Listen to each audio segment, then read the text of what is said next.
So here we are this afternoon, and I would love to open perhaps with where we would, as we were talking with our tea, about the possibility of the resurrection of the land at Lama, just in case this might be helpful as a segue from the previous video. So whenever you're ready. You asked me a question so I can get started. Yeah, please, yeah. So what is your feeling about this recent fire at Lama and your hope for the future? When my Murids called me from Illinois and from New York and from Georgia, immediately following the fire, it was the first that I knew about the fire when they called me. And I was so shocked to hear the way it had affected them. They were all in tears and just hysterical about it. And then I just stilled myself to listen to them, and all at once the inner voice came loud and clear. This is the purification. This is what is necessary. The fire must take it all away, and the resurrection will come, and the land will be more beautiful than ever.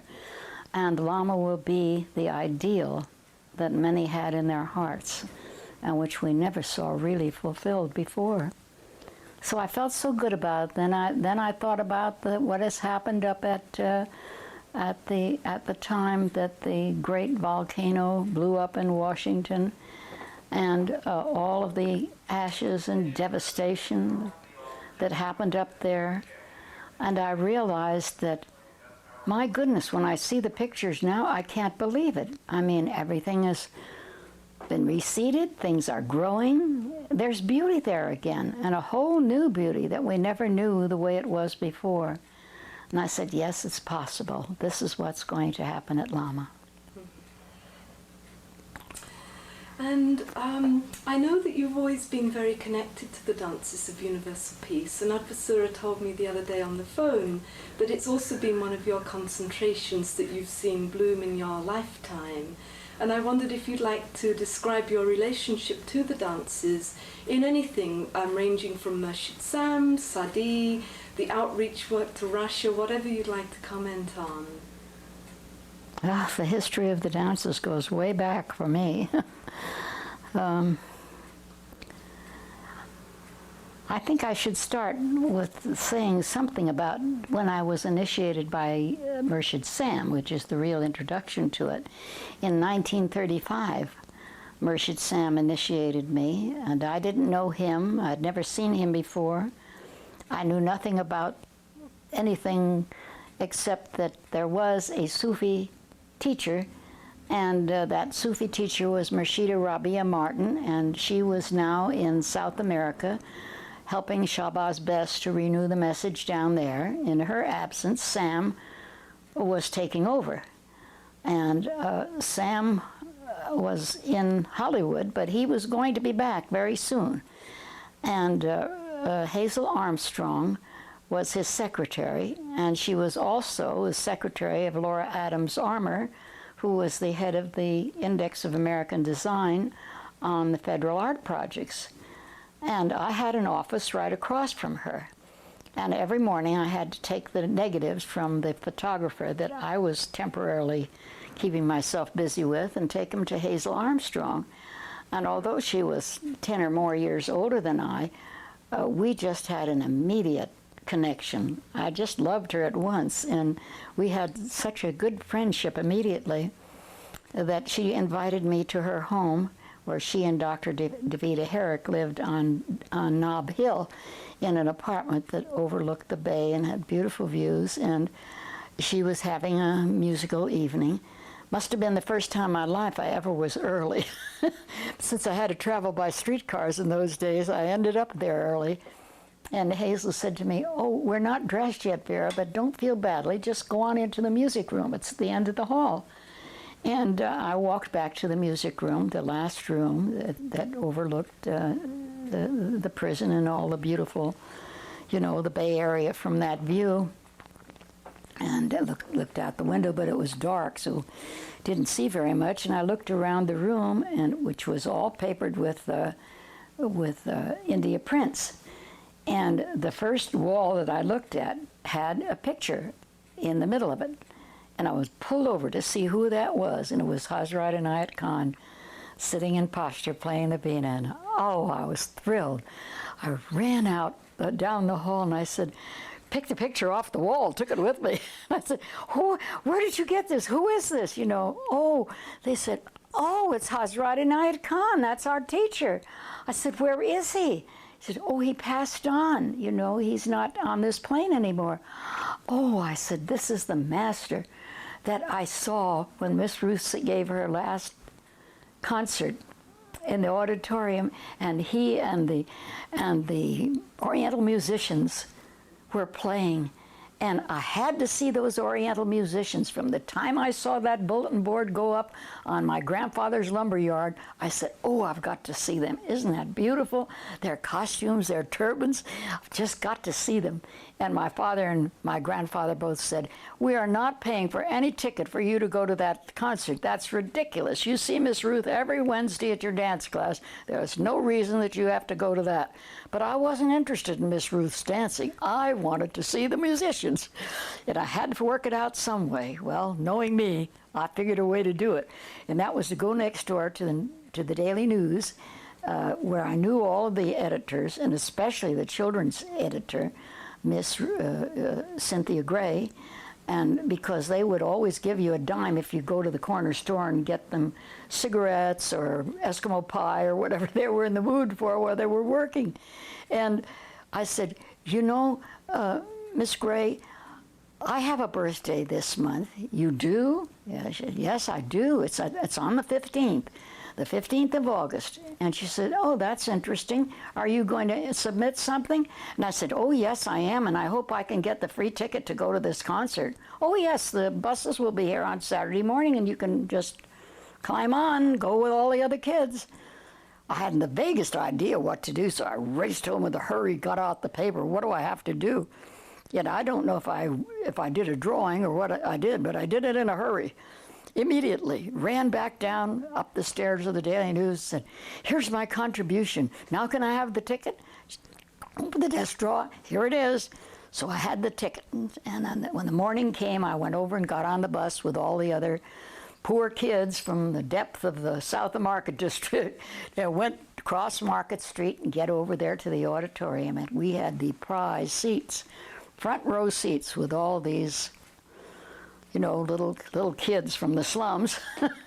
And that's where I was sitting. Well, when Miss Ruth was through her first dance, then the gauze curtains pulled and the Oriental musicians took over while she changed her costume and the scenery. And lo and behold, there was Hazrat Inayat Khan sitting in posture. Of course, I had met him and seen him as a little child before I was 5 years of age, and didn't know that he was in the spirit appearing to me. I thought he was physical at that time. And but he was there, and he had introduced himself to me as Hazrat, never as Inayat Khan. I only knew him as Hazrat. In fact, I didn't know till I met Pir Vilayat years and years later that the family had always called him Hazrat, and that was a personal name that they used in the family. And that's the only name I knew him by. But when I saw him, I jumped out of the seat, and he was tuning his instrument, but everybody thought he was playing. They thought it was a number he was playing. He wasn't. He was just tuning up. And I screamed out, Hazrat, Hazrat, I'm here, it's Vera. You know, and of course he momentarily looked up and caught who was doing that, really gazed in at me, and I got that fantastic ray of light from his eyes that came to mine. That was it, on the end of it, because the ushers came and picked me up bodily and said, now you're going to sit in the back row on top of this ledge till the end of the concert. If you yell or disturb us again, we'll put you on the bus, and you'll wait till the concert's over. And of course I cried. I was just crushed, because here I'd met this great master for the first time in the flesh, and they weren't even going to let me talk to him, you know. So that was my first introduction then to the real Hazrat Inayat Khan and to the Oriental musicians, because they followed him. All of them came out at other curtain calls, and they all played together. All four of them played together. But it was, to me, the most amazing thing, because my father, being a concert violinist, I had heard violin and oboe, many instruments from early childhood when he rehearsed with his friends. But I had never heard anything like the overtones of the vina. I'd never heard the vina before. And that's what caught my ears, and what I was focused to is, what is this wonderful sound that is not what they're stroking, those strings, this is something else. And it's so high and it's so beautiful. It just really touched me very deeply. And so that was my introduction to the vina, first introduction to the vina. And of course, when I got home, I really talked to my father about it, and then he exposed me to much more that I could understand. It was a great Indian instrument, and where it came from and what it did and what these musicians were saying with it.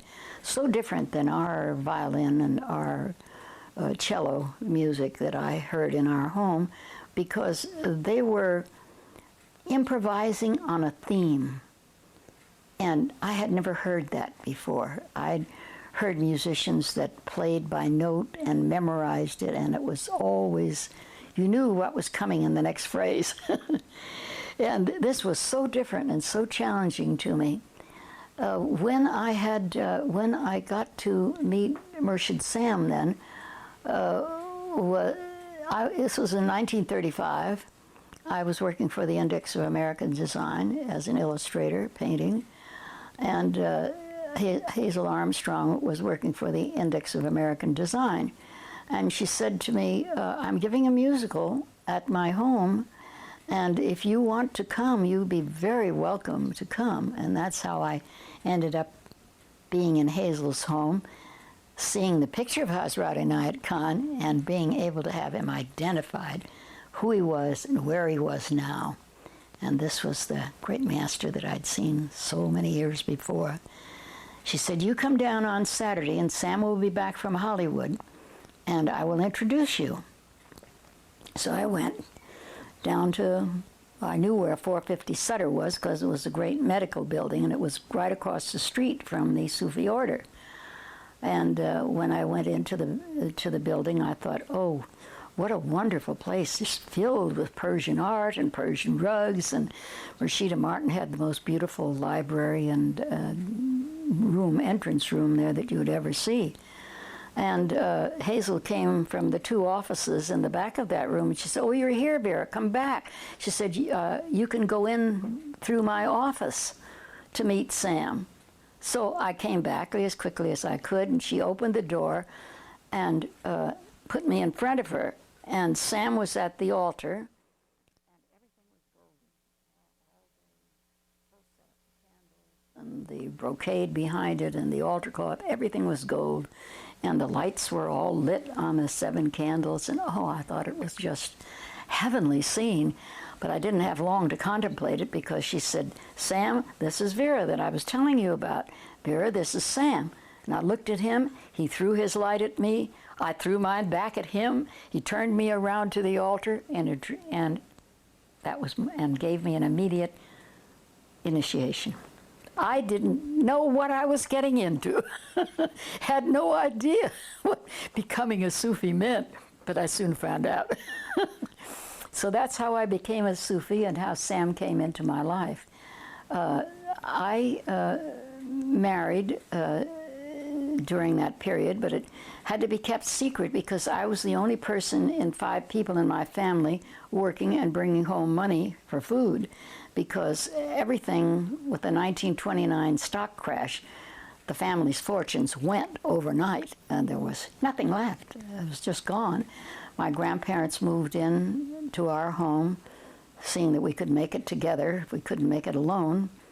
And being Dutch people, they rode with the tide. I never heard my grandfather talk about suicide. I never heard my father talk about the fortune gone overnight. They just picked up the pieces and did what they could and went on. But my sister and I had to go to work because nobody else could get a job, and we both got jobs. And so our money came home to feed the family. And when I think that we had $5 a month for spending money, and everything else came to the family to eat, to survive on. I can't believe it that we did it, but we did. That meant doing without everything that we'd ever been used to, and we were used to a lot. We weren't raised at that level. to make do. But I remember my mother taking our shoes and tracing on cardboard the soles and putting 2 in the shoes to cover the holes and giving us an extra that when we walked one through, we had another one to put in our shoes to get the rest of the way home. So that's how tough things were at that time.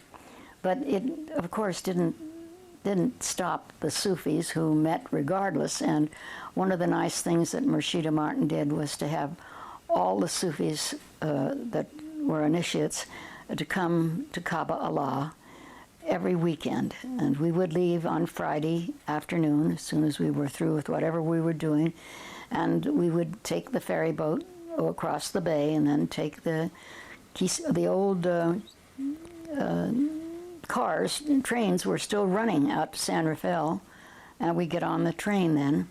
Now imagine, all of this cost us 10 cents to ride that boat across the bay and to get on that train to get to San Rafael. Then we had to hike up to Kaaba Allah. And my first memories of Sam as a teacher was his telling us, do not walk on the pavement. There's grass and there's soil at the sides of the road. Now I want to see your feet on the earth. And so we did. We walked single file on the sides of the road up to Kaaba Allah. And we always were fed. Sometimes, I remember before we left on Sunday evening, we would be eating homemade bread or rolls, and they always had lots of jelly that they'd made in the good season.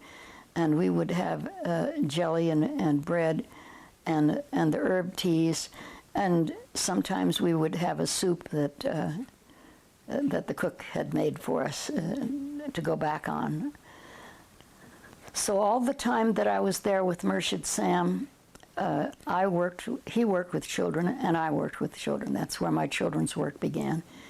And since I had not had a childhood at the time I should have had it, because of my being so severely asthmatic, that I didn't get to play children's games and do the things that other children at that age did. So being able at 22 to be with much younger children and cross-age children, from very young 3-year-olds to young teenagers.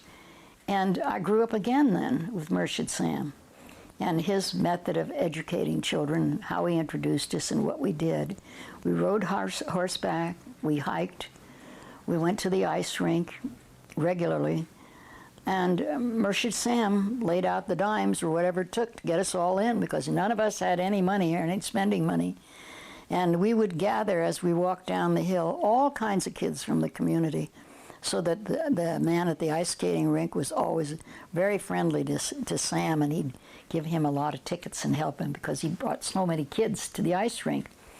And Sam organized us to do on that rink what I saw years later in the ice shows, and he was doing it even then. He had us all lined up, and we were all working to music, and we were all skating in tune. We were in line like a chorus, and it was amazing. Or we were marching one behind the other, round and round. And when we went, he took us to a different church every week, a different religion. The Sufi kids, not the neighbor kids, but just the Sufi kids. And he would give us each a nickel before we left Kaaba Allah. And he'd say, "This is for your collection." And he said, "I want to see you put it in the plate." He knew a lot of them would probably pocket it to buy candy with later. And then we'd go down and he'd say, "Now, before we get here, I want you to stop and sit down, and I'm going to tell you about this religion now. You must have good manners. You must honor them in their property as though it were your own church or wherever you're going to." Sometimes it was a synagogue, and sometimes it was a church, and sometimes it was something we'd never heard of or seen before. But he would tell us what to do and how to behave ourselves. And they always, the priest or the rabbi or the monk would always say when we left, "These are the most wonderfully behaved children I have ever seen, Mr. Lewis. I don't know how you do it." You know, and he was always complimented on it. They didn't know we'd be primed ahead of time. And we were interested because he had told us interesting things we were going to see and do, you know. So that was our first introduction to the unity of religious ideals. And he always summed it up on the way home as the one thing that was in all of them, and that above all else was the God ideal. And that was no matter what you were observing that day or hearing that day, the God ideal had to be reinforced. And then the rest of the day, of course, would be play. I remember Sam coming down. See, they separated the two houses, the upper house that burned to the ground, the lower house, which is still there. The lower house was considered to be the women's house. And so there, the women slept and all the girls slept on that second floor. And when Sam wanted us to get up early in the morning, he would be out there at dawn's early life singing Pirates of Penzance or anything else of that line, the top of his lungs, below us. And the girls would have paper bags and they'd pass them out, would go in the bathroom, fill them up with water, throw them out the window on him. If we ever connected, he'd have been out, but of course we never connected. But they made a large noise, and we managed to get ourselves dressed and out of there in a hurry to join him for whatever he was going to do. That might be hiking, and it might be riding horseback, and we went up to the mosque, which wasn't the mosque in those days, and rode through there. You know, that property was very familiar to us on the way to Lake Lagunitas and back. And then if we hiked up on the upper hills, in back of Kaaba Allah were big pastures, and they always had horses up there grazing, and big, very large trees that, madrones, you know, that had low branches that you could climb into. And he would have us climb a tree, and then when he had us all up on the branches, he would then teach us. That's where we were taught, when we were in a tree. He had us captive then. But I remember many times that when we were walking, we would come against trees that had been burned out, that were hollow, and it was my joy to always stand inside of them and listen to it, you know. And he said, "That's a good idea. We should all listen to the tree." And that was the first lessons we had on holding our arms around the madrones and putting our ears to it and listening to the inside of the tree, its circulation and what we heard and what we felt and what we saw there. And when we came down, he'd always say, "Now zip it up and let's just listen inside." And we would hike all the way back to Kabbalah without saying a word. And of course we were full of what we'd heard and seen, and it was fun to go through it. Then we'd all have tea on what is now a wooden platform in back of the lower house, was then a brick terrace, half circle. And the old ladies and all the older people would be up there for tea, and we were invited to that tea. But we couldn't come in our shorts or whatever we were wearing on the play. We always had to change our clothes to come to tea. You had to look decent, for the old lady Sufis didn't want that. You had to look like a lady, or if you were a boy, you had to look like a gentleman. They insisted on that, or you didn't get any tea and cookies and candy, so we did. Sam had other ways of working with us. He was the first thing that he taught us on breath, was to learn that by the power of breath, a small person could lift amounts of weight, double or more than you were. And so he taught us then to breathe together, to cross our hands and make the seat and lean down, take this huge person on that seat, and then he'd have us breathe with him. And it was wonderful. We learned that we could lift tremendous weights just on the breath. And we saw him do very wonderful things with the breath. My young husband was his crony and absolutely idolized him. As soon as he was initiated to him, he decided that was the best friend he could ever have in his life. He wanted to spend every minute with him, which didn't give us a chance to spend any time together. I was with the kids, and he was with Sam. And one of the big projects that the three old ladies were called dolls, the dolls, dear old ladies. And I can't believe it, I'm a doll now, but I finally got there. And anyhow, the dolls had real power with what Sam should do and shouldn't do. And he was always doing what they didn't want him to do. And of course, Hazel was his saving grace. She was the mother of one of the dolls. And she was always here ahead of time what was going to happen. So she knitted his sweaters and knitted his socks and peeled his clothes off and saw that he was laundered and freshened up and put together again, because he was way out there on the plains, not down there at all. But out of the dancing on the ice rinks, the beginning of doing things lined up, although we were working on skates, we were still doing the things we later did in the Rouhaniyat, in the walks. The circular things began there. Then when they came to our house, which was on 10th and Irving, I had a big roof garden there and a big dining room and living room that we never used because we were just a young couple.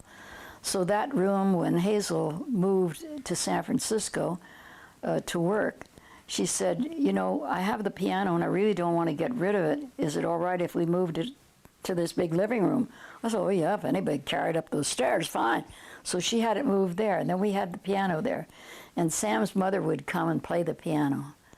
No one ever saw anybody play the way Sam's mother played.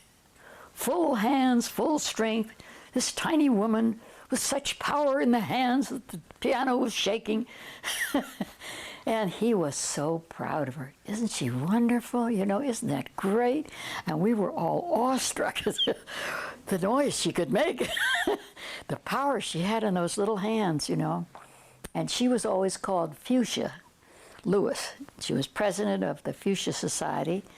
And the fuchsias were the city flower in those days, not the dahlia, but the fuchsia. And every year they had this huge exhibit. And Sam would take me out to the avenues to his mother's house, and we would spend days and hours repotting, getting all of her things just the way she wanted them for the big show in the city hall every year for the Fuchsia Society. And there I had this first understanding of how closely Sam was attuned to flowers and to potting them and to feeding them. And I think that's where he got his first inspiration to become a licensed gardener, to really study the profession at City College, which he did later. But he also would come to our house, and we would have Sufis there all the time. They were all our friendships were with Sufis, and our whole life was with the Sufi community. So they would come there to have a dinner, and everybody, it was potluck, everybody would bring something, but we'd have themes, you know, like, and I remember this night we were having a South Seas theme. So we had the India print spread on the carpet, and we all sat in posture around that in a big circle, and all of our food was served on banana leaves, and it was really a fun thing. And after the meal was served, Sam was late. He was doing something, I don't know what, and he couldn't come for the dinner, but he came when we were finishing the thing off, and we were sitting there, and to entertain ourselves, I was at that time still dancing, and as well as wood carving, but I decided it'd be a good thing if we're sitting here, if we all do things in rhythm to the Sufi music. And of course then everything was on phonograph records. We didn't have tape recorders. So they put the records on, and we all lifted our arms and our hands, and what we could do in movement in the circle this way, and of course it wasn't long before we had our arms around each other or we were holding hands. And when Sam came up the front stairs and came in there, he says, "That's it, that's wonderful, don't stop, keep going." And then he began to instruct us what he wanted us to do and got us on our feet. So that was the first time that I ever saw Sam do anything in the dance that was the very beginning ideas of what he would do later with the Rouhaniyat, you know. And of course, by the time the flower children came to Haight-Ashbury, I was in nursing. I was at the Episcopal Church around the corner where they had built a clinic, and we were taking care of the flower children's physical needs, and he was over on Haight or Ashby too, where he was cruising up and down the street, picking out the musicians, ones that played flutes or drummed or he saw any music in them at all, then that was going to be his child. He went up and got them, and he took them to what's now Mentor Garden, which was his home, and he fed them, and he began his work with them. And since they were all on drugs, coming or going, the first thing he had to do was to get them off of that. That meant that some older Sufis had ranches or farmland outside of Novato at that time, and he would send them out there to stay until they got their trip together enough that they could be sent back to San Francisco to Mentor Garden. And then when they came into Mentor Garden, he immediately started his work down below. Now, at that time, there was a Murid who was a composer and a conductor. His name was Lothar Klauser. I lived on Telegraph Hill at that time. He lived on Telegraph Hill. In fact, he lived just around the corner to me, so we saw each other almost on a daily basis. And he would always come with me to many things that we did, including Miss Ruth's concerts, because I had been a child pupil of hers. We never had any trouble getting tickets to go to these things. Things were hard. We were then beginning to climb out of the Depression, but we certainly didn't have money for big concerts, you know. We had to depend on our friends to aid us as they could. And I remember a concert that was one of the last concerts Miss Ruth gave. And she was much older then, and this was long after she and Ted Shawn had the children's classes and the work I told you about earlier. And she was wearing body stockings then to cover her skin, and heavy, heavy makeup. And after watching her dance, after seeing the concert, we went backstage. Lothar and I went backstage to see her. Well, he didn't know her at that time, but I, of course, did from childhood, so that the stage Georgianis knew me, and there was no question about getting in to say a few words to her.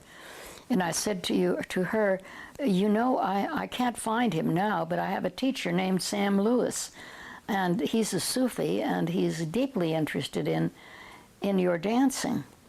And she said, no, I haven't met him. Well, I said, I'm sorry, I can't bring him in because I just can't locate him.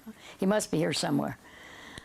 But, you know, all these people, and after the concert, pardon me, there wasn't time to fool around, so we had our, well, maybe 10 minutes or 15 minutes we spent with Miss Ruth, and then we left. And that's the only time that I ever recall talking about Miss Ruth, and I did not know till long afterwards that he had, in those days, he didn't talk about Miss Ruth.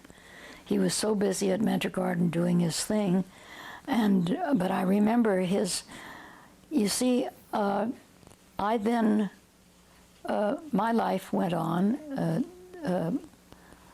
Arjuna, Donnie, my first husband, had been wiped out in he went to Pearl Harbor, and that, you know, overnight I found myself a young woman, widowed, and what was I going to do? And of course, teaching children and teaching was the thing that I felt I had to do.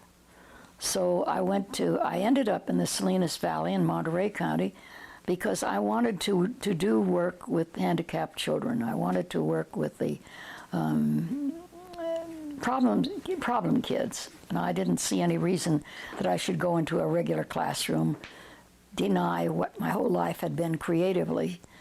So since I couldn't get a job at being an art teacher, the next thing I better do is get into a regular classroom with handicapped children.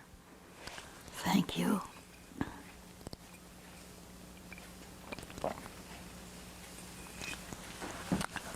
Thank you. So during this time, Sam wrote to me regularly, every week, and he would send me carbon copies of letters that were written to somebody else, I thought, and by mistake put in the envelope.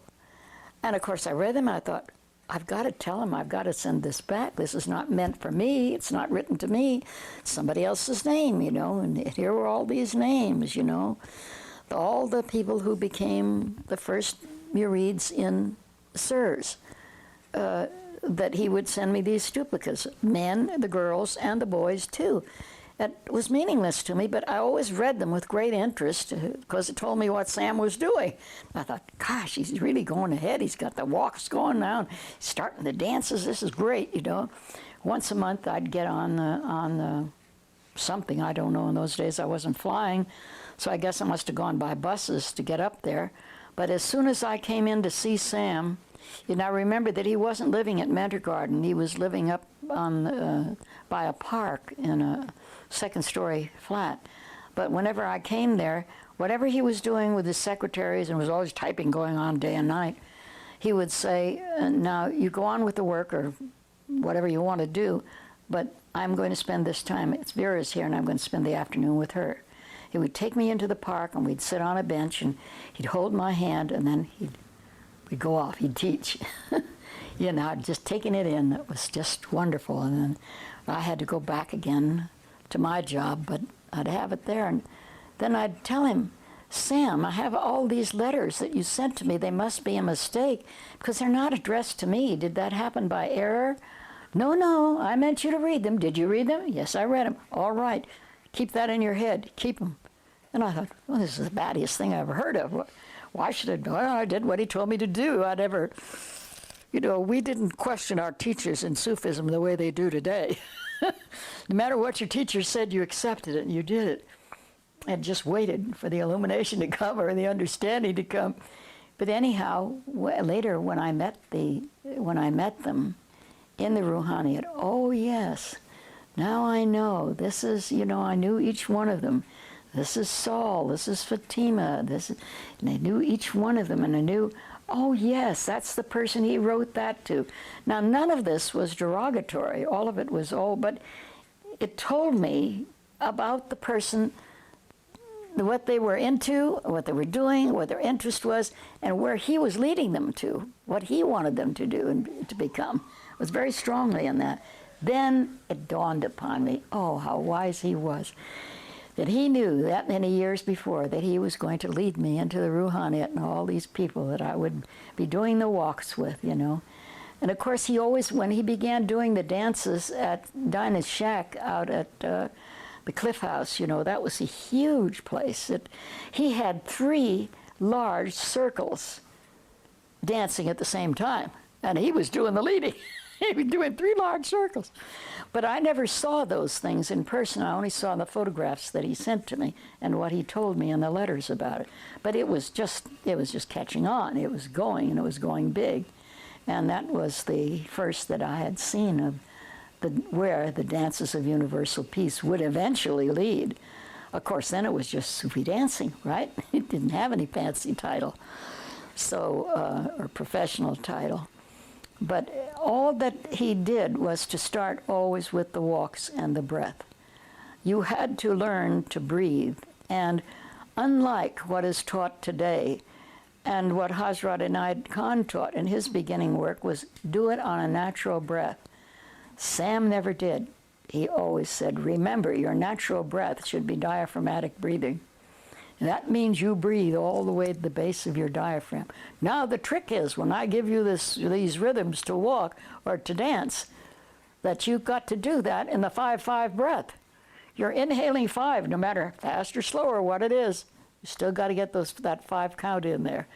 And that, you couldn't do that. You couldn't do purification breaths, breathing halfway, the way most murids, when they come to the day, are shallow breathers.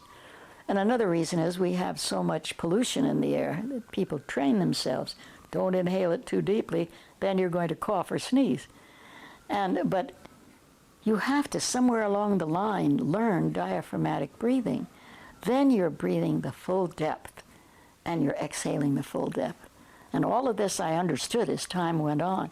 But I didn't have any immediate illumination. I had to wait and see it blossom, and then all the things he had taught began to fit into peg holes, and I could see, oh yes, this is what he gave that for, this is what he taught that for. Now it all fits together. Now it's meaningful to me. And I was just more than delighted, because it made me believe when no one else, or hardly anyone else, believed. You know, for 10 years, Sam was Madzub. And during that period, he would always meet me. We would be together at the library, or he'd take me to, by the library, I mean, where Joe and Gwyn were then operating. You know, it was a theosophical library, and a wonderful place, because there I could get any books I wanted, any books he wanted. And Sam never had less than what he could carry in both arms above his head. He never went for one or two books. He had two piles that he was carrying out of there. And I could pick whatever I wanted, you know. And I thought how wonderfully different it was from the way Theosophy became in our day. We knew it later. Because these Theosophists all looked like 1900, you know. They wore the same blouses and skirts, and they had their watches attached to the belt on their skirt, or pinned on their blouses above their bosom. And those ladies knew that library. Whatever you said to them, they'd roll those ladders around. With those long skirts on, they'd hop right up there and they'd get exactly what you asked for and come down and give it to you. And I thought, boy, they're better than the public librarians. Nobody at the public library knows the books like they know them. That really impressed me greatly. But that gave me my early opportunity to read as broadly and as I was led to on the inner planes. But we were never given the papers the way we are today. At Kaba Allah, the files were on the second floor of the upper house. They were always locked files, and a key was given to you to get into them. But I never knew this until it was given to me. And before, I guess I was being prepared then to become a sheikah, but I didn't know that. And Murshida Martin said to me, now, Vera, I'm going to give you this key to the file every weekend that you come. You go up and open the file and you read as fast as you want to, as much as you want to, and wherever you want to. So I didn't know what was there, but when I opened those file drawers, I thought, oh my God, this is tremendous. You know, we didn't have 13 volumes to look at in those days, and the message was largely on paper, on manuscripts, and this just amazed me that there was that much to the message. I thought it was absolutely wonderful. And of course, what I had been given in Gothas, but it was Gothas, and I don't know if I'd even been in San Gothas at that time, deeply, but I never missed anything. We went regularly. But I thought, oh, this is so wonderful. And so where did I start? On the elements. And when I was made a sheikah, and Murshid Sam initiated me first because Murshida Martin was not present. But when she came back, she gave all the higher initiations on New Year's Eve at midnight on 4th Avenue in her home in San Francisco. All the Sufis were there and wide awake. And she gave all those initiations. Well, I remember that one evening that Hazel said to me, now, I want you to come in the bedroom for a few minutes. And so I followed her, not knowing why. And she said, you're going to be initiated tonight as a sheikah. And I said, oh, no, I don't know that much yet. I was scared to death. I wonder what she put me into, you know. But anyhow, he said, don't worry, she's got it all figured out. This is the robe you're to wear. And I said, oh, I just don't feel that I can do this, Hazel. And I was so upset about it. She said, well, all right, never mind. Murshida will take care of it. You know, and I thought, well, man, that's good. I got out of that one. But when I was lined up, I didn't get out of it because she had the robe up there when it was my turn to come up, and she'd done the caliphs and whatever she was initiating that night. Then she put the sheikah's robe on me, and she tied the golden cord around my waist. And now she said, and I was shaking all over. And I said, as soon as I got a hold of her, what do I have to do? What's going to happen to me? She said, you're going to give a series of lectures. You're going to give 6 lectures at our headquarters on Sutter Street. And she said, they will be on the elements, and you may start with the mineral kingdom. Because my father had been into so much mining as a hobby and assaying, and she knew from my recognition of mineral samples that I knew something about it from him. And that was my first lecture on the mineral kingdom. And I remember that Gavin Arthur was there, and many people that we knew later years as fine teachers in their own right, you know, not necessarily Sufi teachers, but Sam had brought them in, and they sat in the back row. And I knew by the way they were listening and looking at me that they would evaluate me. I didn't pay any attention to the dolls or anybody else in that audience. I thought, who are those men and what are they doing, you know? And I know that was the first time I'd seen Alan Watson. He's there with Gavin Arthur, and they're both just listening and, you know, putting down their notes. And I thought, oh my goodness, who are they? What are they doing to me? And I was so, but when I got into it, like I am now, if I get into my subject, everything else goes out. I get so happy and enthusiastic that I can't be thinking about myself or what's going to happen on it, you know. But later on, when I met them in their own lecture halls and saw their attitudes and behavior, you know, and I thought, oh my goodness, I didn't know what I was getting into. But it was during those years, those 10 years, that the dolls just went out of their mind with Sam.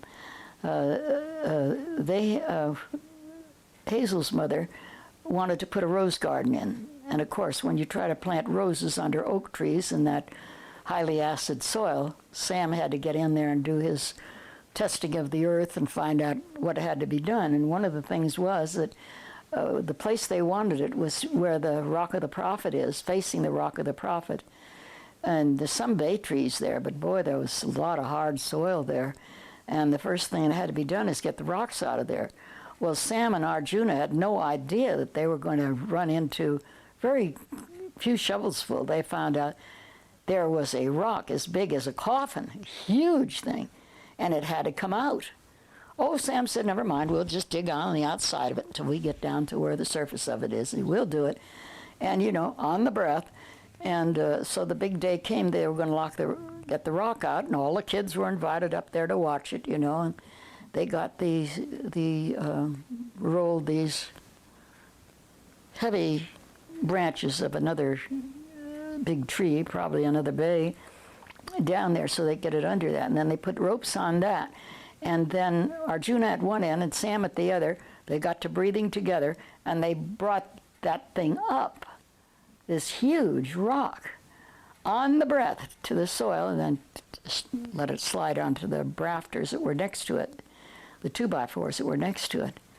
And that was the greatest prop that he ever could have given Arjuna, because I don't think he ever believed in his own. He was a handsome young man and very well built, but I don't think he ever had any idea that he had any power in his own being. But that day really changed him, because he really found out that with his teacher and on the breath, he could do the impossible. And of course, we were all really laughing at these two, all the little kids, you know, all of us, we were all laughing. They think they're going to get their rock out of there, ha ha. You know, well, they did get it out, you know. And then, as children are, and Sufi children are, the immediate reinforcement was there. We all cheered and clapped and, you know, made so much of it that they got it out of there. And we couldn't talk of anything else the rest of the day to the adults, but how great this adventure was. That we really saw Arjuna and Sam bring this huge coffin-sized rock out of that ground, and they did it on the breath. It was a big impression, you know. But he did other things that really disturbed the old ladies just greatly, you know. We played horseshoes down their clothesline area, and they had a fit over that, so everything, all that dust, and we have here our blankets and our sheets out there, and you let those kids do that, and then just dust gets over everything. And Sam would say, you shouldn't be working on Sunday anyhow. You know, and this is my children's time. This is what we do. We play horseshoes. Now, you know we're going to play horseshoes every Sunday, so if you don't want that to happen, you keep the blankets and the sheets off the line. But they never gave up fighting Murshida Martin to make him do it their way. And he never quit doing it his way. So it was an impasse. And I feel that, I felt then, and I felt there the rest of Sam's life, that he had tuned out older people. Since I was raised by my grandparents, I was very aware of that. And I knew he tuned us in.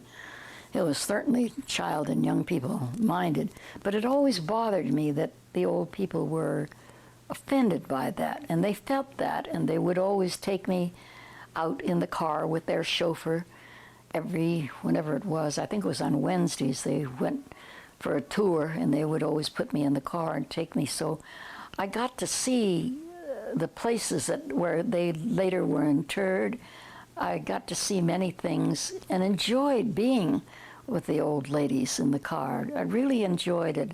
And I enjoyed them, and I knew how to talk to them and be natural with them, because I'd been raised with old people and lived with them for so many years.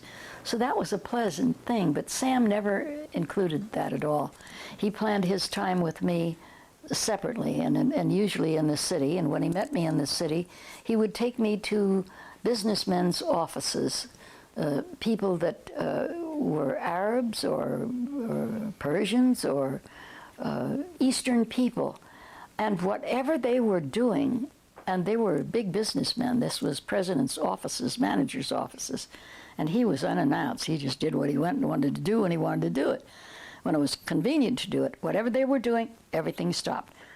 You know, the Turkish coffee, all that stuff was brought out.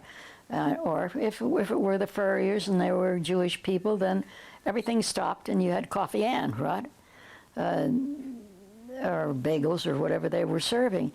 And they considered a great honor to have Sam come to tea, which was always coffee, syrupy coffee too. And I learned to drink it, but I certainly didn't enjoy it. It was so strong. And he always introduced me, and they were always very pleased to see a pretty young girl with Sam, you know, and I guess they had ideas that he was going to straighten out and get married, you know. From their viewpoint, not to be married at his age was the big thing. They all wanted him to meet somebody and get married. And that wasn't in Sam's book at all. It wasn't even what he was thinking about. It wasn't what our relationship was, at any rate, ever. But I remember those visitations during those days, and that by the order and by the dolls and other people, and even the doctors in the order, chiropractors and professional people, they said, oh, he's just off the beam, you know. You got to do something about this, Murshida. He's really going off the beam. You've taken him too high. He can't get his feet down to the ground. He can't do anything here. That's right. But Murshida Martin never listened to that. She went on with whatever she was doing. She didn't listen to that until, you know, the end of her life. But at any rate, they were wonderful years, because I had already been convinced, and convinced early, that the mad things he said he was going to do, he could do and he would do. I simply had to wait till it happened. And I know on the Haight-Ashbury, when he was gathering the children for his first thing, which wasn't at Mentor Garden, because that was still being legally fought. His brother had cut him out of everything, so did his father. So he had a little cottage down on the railroad tracks. And you must come down, Vera. You've got to come down and see the Murids and see what's going on here. You won't believe it. Well, I didn't when I got down there, because it was screened in place, and they had holes in the screens. And he had a huge brass tray, oh big, and it sat in the middle of the floor, and they all sat around. It was loaded with fruit, a mountain of fruit, and the flies were having a field day on it. And you know, the Sufi kids, they didn't bother them at all. You know, they just take and wipe it off on their shirts and eat it anyhow, you know. I was horrified. I would not think of eating that fruit with all those flies all over it. That just turned my stomach, you know, and I thought, that's my first and last visit down here. And I didn't go down to that, regrettably, I didn't go down there to hear what he was teaching them or how that began. But there was not room there to dance. The dancing had to take place at Mentor Garden. And it was a basement, you know. And Wally Ollie and Khadija lived above it. And the babies were babies, you know. And Khadija had a fit. She said, I just can't see this, that I have to put the babies to bed in a room right above here with all that drumming and all that noise going on, and they're being patterned to that. And you're down there dancing and playing up that music for hours at night. And Wally Ollie didn't argue or nothing. He just went down and did his thing. And she had a fit and a half upstairs. And the kids slept through it, and I, too, was very concerned. I thought, oh, she's right. What's going to become of them, you know? But when I saw them, with the concentration that they had when they became students, and the attunement that they had to music, and to anything with rhythm. And how straight they all became. I could say that was true of all of the children of the Ruhaniyat. All of those babies that were, exposed to what we would have considered a mad way of child rearing in the first 2 years. But I can tell you, they all turned out so well. And today, when on my 80th birthday, when they came to honor me at that Indian restaurant, they had to tell me who they were. At their business suits and neckties and shoes and straight on gaze. And when I looked in their eyes, then I knew, oh, that's my little student here and that's my little student there. But never otherwise would I've known, because they're so straight. I couldn't believe that these kids, raised in what we'd call the hippie life. Here they are, second year college and all working at some kind of work, and how together they are. And I thought, well, all of our ideas in child rearing has to be put out the window when we see what the power of loving companionship means. And everybody loved those babies. They were talked to as beings, as spirits, as people. Never as little guys, as little ones. And I think today that was the one thing that they did right, and right from the beginning. They were loved, they were talked to, they were included in everything as beings, as people in their own right. And how wonderful that was, and the results were so wonderful.